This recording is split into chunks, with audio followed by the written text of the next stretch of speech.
ಮಗಳ ಮೇಲೆಯೇ gang rape ಮಾಡಿಸಿದ ಮಹಾತಾಯಿ. ಬಿಜೆಪಿ ನಾಯಕಿ ಆಕೆಯ ಬಾಯ್ ಫ್ರೆಂಡ್ ಅರೆಸ್ಟ್.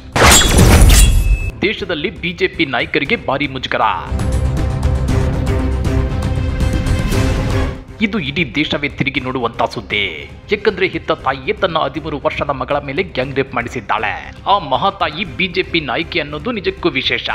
ಹಾಗಾದ್ರೆ ಯಾರು ಆ ಮಹಾತಾಯಿ? ತನ್ನ 13 ವರ್ಷದ ಮಗಳ ಮೇಲೆಯೇ ಗ್ಯಾಂಗ್ ರೇಪ್ ಮಾಡಿಸಿದ್ದಕ್ಕೆ ಇಂಥ ವಿಲಕ್ಷಣ ಘಟನೆ ನಡೆದಿದ್ದಾದ್ರೂ ಎಲ್ಲಿ ಅಂತ ಅದನ್ನ ಡೀಟೇಲ್ ಆಗಿ ತೋರಿಸ್ತೀವಿ. ಆದ್ರೆ ಅದಕ್ಕಿಂತ ಮೊದಲು ಹಲೋ ಕನ್ನಡ ಯೂಟ್ಯೂಬ್ ಚಾನಲ್ ಅನ್ನ ಸಬ್ಸ್ಕ್ರೈಬ್ ಮಾಡ್ಕೊಳ್ಳಿ. ಹಾಗೇನೆ ಪಕ್ಕದಲ್ಲಿರೋ ಬೆಲ್ ಬಟನ್ ಅನ್ನು ಪ್ರೆಸ್ ಮಾಡಿ. ತಾಯಿಯೇ ದೇವರು ಅಂತ ಎಲ್ಲ ಹೇಳ್ತಾರೆ. ಒಂದೊಮ್ಮೆ ಮಕ್ಕಳು ತಾಯಿಗೆ ಕೆಟ್ಟದ್ದು ಮಾಡಿದ್ರು ತಾಯಿ ಮಾತ್ರ ಮಕ್ಕಳಿಗೆ ಕೆಟ್ಟದ್ದು ಮಾಡಲ್ಲ ಅಂತಾರೆ. ಅಂದ್ರೆ ಪ್ರಪಂಚದಲ್ಲಿ ಕೆಟ್ಟ ಮಕ್ಕಳಿರ್ತಾರೆ, ಆದ್ರೆ ಕೆಟ್ಟ ತಾಯಿ ಅಂತೂ ಇರೋಕೆ ಸಾಧ್ಯವೇ ಇಲ್ಲ ಎನ್ನಲಾಗುತ್ತೆ. ಆದ್ರೆ ಉತ್ತರಾಖಂಡದ ಹರಿದ್ವಾರದ ಬಿಜೆಪಿ ನಾಯಕಿಯೊಬ್ಬರು ಈ ಮಾತಿಗೆ ಅಪವಾದವಾಗಿದ್ದಾರೆ. ಹಾಗಾದ್ರೆ ಯಾರು ಆ ಮಹಾತಾಯಿ ಅಂತ? ಅವರು ಬೇರ್ಯಾರು ಅಲ್ಲ, ಹರಿದ್ವಾರದ ಬಿಜೆಪಿ ಮಹಿಳಾ ಮೋರ್ಚಾದ ಮಾಜಿ ಅಧ್ಯಕ್ಷೆ ಅನಾಮಿಕಾ ಶರ್ಮಾ.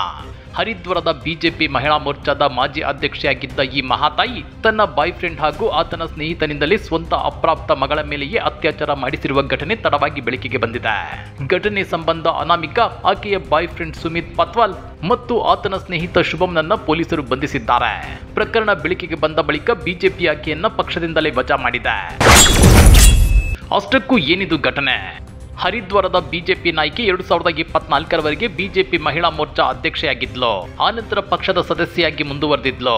ಆಕೆ ತನ್ನ ಗಂಡನಿಂದ ಬೇರ್ಪಟ್ಟಿದ್ಲು. ಆದ್ರೆ ಮಗಳು ಅಪ್ಪನೊಂದಿಗೆ ಉಳಿದುಕೊಂಡಿದ್ಲು. ಅಪರೂಪಕ್ಕೆ ತಾಯಿ ಬಳಿ ಬರುತ್ತಿದ್ಲು. ಈ ವೇಳೆ ಅನಾಮಿಕಾ ಸುಮಿತ್ನ ಪ್ರೇಮ ಸಂಪಾದಿಸಿ ಆತನ ಹೋಟೆಲ್ನಲ್ಲಿಯೇ ಉಳಿದುಕೊಂಡಿದ್ಲು. ಜನವರಿಯಿಂದ ಮಾರ್ಚ್ ವೇಳೆ ಹರಿದ್ವಾರ, ಬೃಂದಾವನ ಮತ್ತು ಆಗ್ರಾದಲ್ಲಿ ಹಲವು ಬಾರಿ ಮಗಳ ಮೇಲೆ ಸುಮಿತ್ ಹಾಗೂ ಆತನ ಸ್ನೇಹಿತ ಶುಭಂನಿಂದ ಅತ್ಯಾಚಾರ ಮಾಡಿಸಿದ್ಲು. ಈ ವಿಷಯವನ್ನ ತಂದೆಗೆ ಹೇಳದಂತೆ ಬೆದರಿಕೆಯೂ ಹಾಕಿದ್ಲು ಅಂತೇಳಿ ವರದಿಗಳಿಂದ ತಿಳಿದು ಬಂದಿದೆ.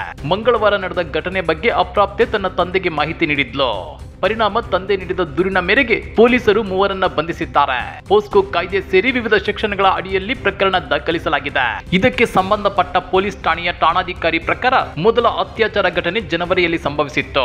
ಈ ವೇಳೆ ಕಾರಿನೊಳಗೆ ಬಾಲಕಿಯ ಮೇಲೆ ಹಲ್ಲೆ ನಡೆಸಲಾಗಿತ್ತು. ಆಕೆಯ ತಾಯಿಯ ಸಮ್ಮುಖದಲ್ಲಿ ಈ ಘಟನೆ ನಡೆದಿತ್ತು. ಬಾಲಕಿಯನ್ನ ಸುಮಾರು 8 ಬಾರಿ ಅತ್ಯಾಚಾರ ಮಾಡಲಾಗಿದ್ದು ಎಲ್ಲವೂ ಆಕೆಯ ತಾಯಿಯ ಸಮ್ಮುಖದಲ್ಲಿಯೇ ನಡೆದಿದೆ ಅಂತೇಳಿ ಪೊಲೀಸ್ ಅಧಿಕಾರಿ ಹೇಳಿರೋದಾಗಿ ವರದಿಯಾಗಿದೆ. ಆರೋಪಿಗಳು ಆಗ್ರಾ ಮತ್ತು ಬೃಂದಾವನಕ್ಕೆ ಪ್ರವಾಸ ಕೈಗೊಂಡಾಗಲೂ ಬಾಲಕಿಯ ಮೇಲೆ ಅತ್ಯಾಚಾರ ಮುಂದುವರೆದಿತ್ತು ಅಂತೇಳಿ ಪೊಲೀಸರು ಹೇಳಿದ್ದಾರೆ. ಹರಿದ್ವಾರದಲ್ಲಿರುವ ಹೋಟೆಲ್ನಲ್ಲಿಯೂ ಬಾಲಕಿಯ ಮೇಲೆ ಹಲ್ಲೆ ನಡೆಸಲಾಗಿದೆ. ಆ ಹೋಟೆಲ್ ಆಕೆಯ ತಾಯಿ ಮತ್ತು ಆಕೆಯ ಪ್ರಿಯಕರನ ಹೆಸರಿನಲ್ಲಿ ಲೀಸ್ಗೆ ಪಡೆಯಲಾಗಿದೆ ಅಂತ ತಿಳಿದು ಬಂದಿದೆ. ಸಾಮೂಹಿಕ ಅತ್ಯಾಚಾರದ ಬಗ್ಗೆ ಏನಾದ್ರೂ ಹೇಳಿದ್ರೆ ಆಕೆಯ ತಂದೆಯನ್ನ ಕೊಲ್ಲೋದಾಗಿ ಆರೋಪಿಗಳು ಬಾಲಕಿಗೆ ಬೆದರಿಕೆ ಹಾಕುತ್ತಿದ್ರು. ಇದೇ ಕಾರಣಕ್ಕೆ ಬಾಲಕಿ ಎಲ್ಲವನ್ನ ಸಹಿಸಿಕೊಂಡಿದ್ಲು ಅಂತೇಳಿ ಪೊಲೀಸರು ಹೇಳಿದ್ದಾರೆ. ತಿಂಗಳುಗಳ ಕಾಲ ಈ ಹಿಂಸೆಯನ್ನ ಅನುಭವಿಸಿದ ಬಾಲಕಿ ಕೊನೆಗೆ ತಡೆಯಲಾರದೆ ತನ್ನ ತಂದೆಗೆ ವಿಷಯ ತಿಳಿಸಿದ್ಲು. ಆನಂತರ ಆಕೆಯ ತಂದೆ ಕಳೆದ ಮಂಗಳವಾರ ದೂರು ದಾಖಲಿಸಿದ್ದಾರೆ. ಬಾಲಕಿಯ ವೈದ್ಯಕೀಯ ಪರೀಕ್ಷೆಯಲ್ಲಿ ಲೈಂಗಿಕ ದೌರ್ಜನ್ಯ ದೃಢಪಟ್ಟಿದ್ದು, ಇದಾದ ನಂತರವೇ ಮಹಿಳೆ ಮತ್ತು ಆಕೆಯ ಪ್ರಿಯಕರನನ್ನ ಬಂಧಿಸಲಾಗಿದೆ. ಬಾಲಕಿಯ ತಾಯಿ ಆಕೆಯನ್ನ ಪುರುಷರೊಂದಿಗೆ ದೈಹಿಕ ಸಂಬಂಧ ಹೊಂದಲು ಒತ್ತಾಯಿಸಿದ್ಲು. ಜೀವನದಲ್ಲಿ ಮುಂದೆ ಸಾಗಲು ಇದು ಸಾಮಾನ್ಯ ಅಂತೇಳಿ ಆಕೆ ಹೇಳಿದ್ಲು ಎಂಬುದಾಗಿ ಹರಿದ್ವಾರದ ಎಸ್ಎಸ್ಪಿ ಪ್ರಮೇಂದ್ರ ದೋವಲ್ ಹೇಳಿಕೆಯಲ್ಲಿ ತಿಳಿಸಿದ್ದಾರೆ. ಸದ್ಯ ಬಾಲಕಿಯ ಹೇಳಿಕೆಯನ್ನ ಮ್ಯಾಜಿಸ್ಟ್ರೇಟ್ ಮುಂದೆ ದಾಖಲಿಸಲಾಗಿದ್ದು 3ನೇ ಆರೋಪಿಯನ್ನ ಬಂಧಿಸಲು ಪೊಲೀಸರು ತಂಡವನ್ನ ರಚಿಸಿದ್ದಾರೆ.